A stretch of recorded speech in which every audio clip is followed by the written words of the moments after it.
You're not dumb. We all learn. We all make mistakes. And sometimes we make decisions based off of fear and how we feel.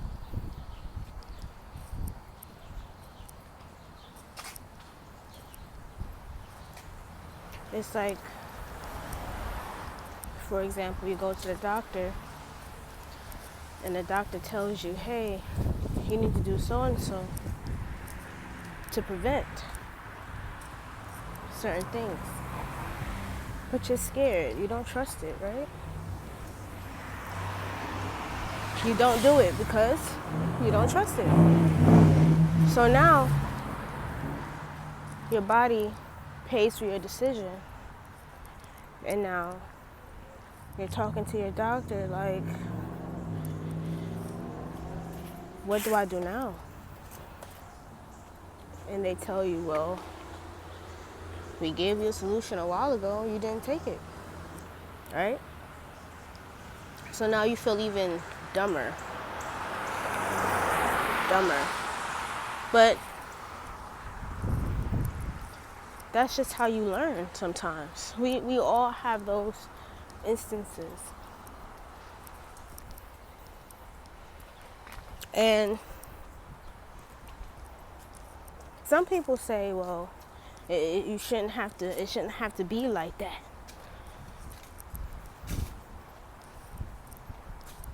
Or it shouldn't have to get to that point.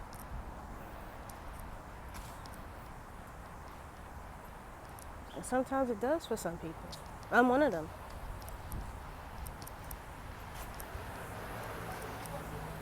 Just to let you guys know, like, you're not alone in your learning processes and learning how to make proactive decisions or decisions that will help you in the long run, especially when you're transitioning out of a space where you were so tied up in other people's reactions and responses, and you're now coming out of a space where you don't have to monitor them anymore.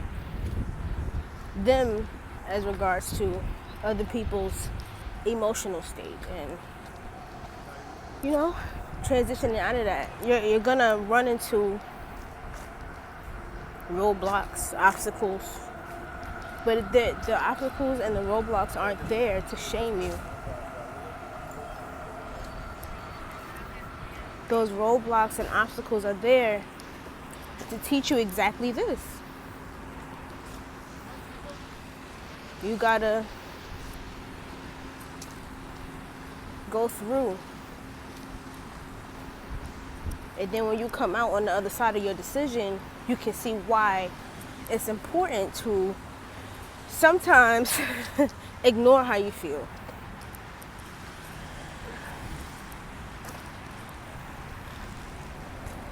I felt like coming on here and saying that because personally I'm talking to myself. Because right now in this moment, I felt myself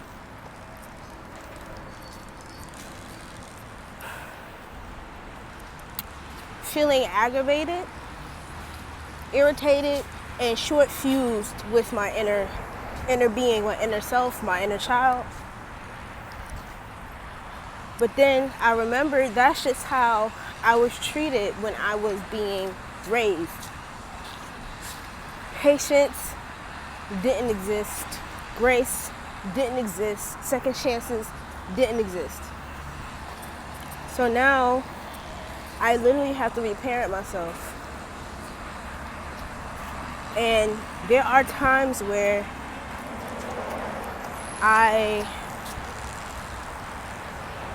make decisions based off of how I feel, and I don't look at the entire situation for what it is. And then I make my decision, and then I face the consequences of my decisions. And then I beat myself up for it, but I want to choose differently this time. This time I'm going to take it as wisdom, because it's time for a new story. Why am I beating myself up for past decisions that I've made? And now, when it comes down to making a decision, I really have to step out of my feelings. And this is another thing. When you're not used to feeling your feelings, when you're used to stuffing it, and you're just used to raw dogging life, just moving through life without feeling anything, when you finally do, emotions are going to take over. I'll tell you that right now. When you finally decide to open Pandora's box, you're going to have all these feelings, all these emotions, and all this shit, right? And now you're reactive instead of responsive. But it's a part of the journey. It's a part of the process. You gotta get through your reactive state in order for you to get to your responsive state. I know for me, when I'm listening to like self-help, hold on. This is loud over here, this weed whacker.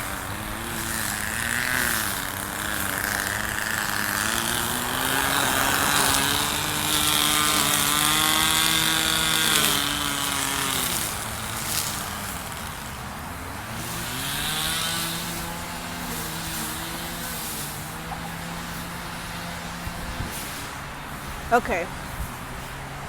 Now, anyway, as I was saying,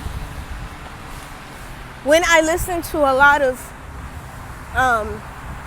self-help podcasts, books, people, when they speak about healing and stuff like that, I feel like they always talk about being responsive and proactive, but no one really talks about the process to getting there, especially when you're used to being so reactive. You have to go through that phase. But here's the thing. You go through it and you learn from it so that you don't repeat the reactive phase all over again. And that's easier said than done, right? Because I'm learning that too. Because now what's happening is I'm about to cross the street. What's happening is I would react after the fact and notice how I reacted and then just beat myself up because I reacted instead of responding. So now I'm learning how to find that sweet spot. That sweet, quick cushion between what's happening and my response. There's like a quick 2-second pocket. But in order for you to catch that, you gotta slow down. That means you have to slow down in everyday life. You gotta slow down in everything life, slow down in everything that you do. And then that ties into my next point.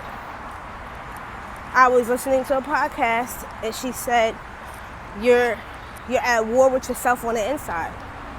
And now when I'm really thinking about it, living in a busy place like I do, and I look around at people, situations, the energy I'm surrounded by in general, people are always angry. Always angry. Because our insides is fucked up. We're constipated. We don't eat our greens. We don't walk.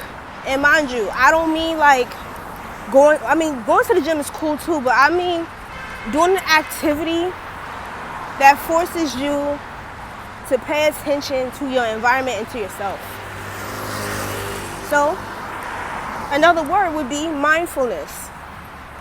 When I walk in the morning, I try to at least give myself 20 minutes of no phone. And that leaves me with myself. And today I realized that I think a lot.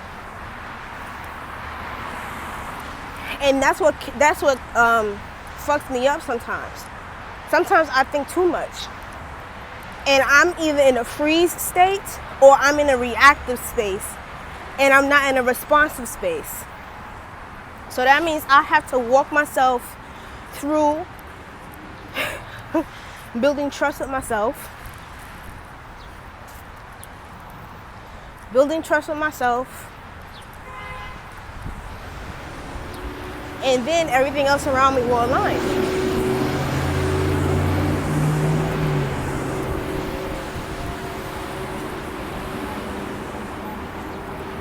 So all in all, it's easier said than done, yes. But give yourself grace as you learn, as you grow, as you learn from your mistakes. You gotta laugh at yourself too.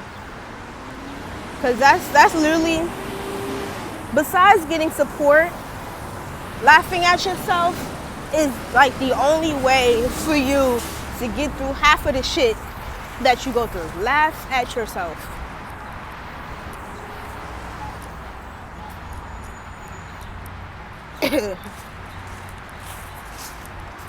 Laugh. It works. But yeah, I'm out of here. That's all I had to say.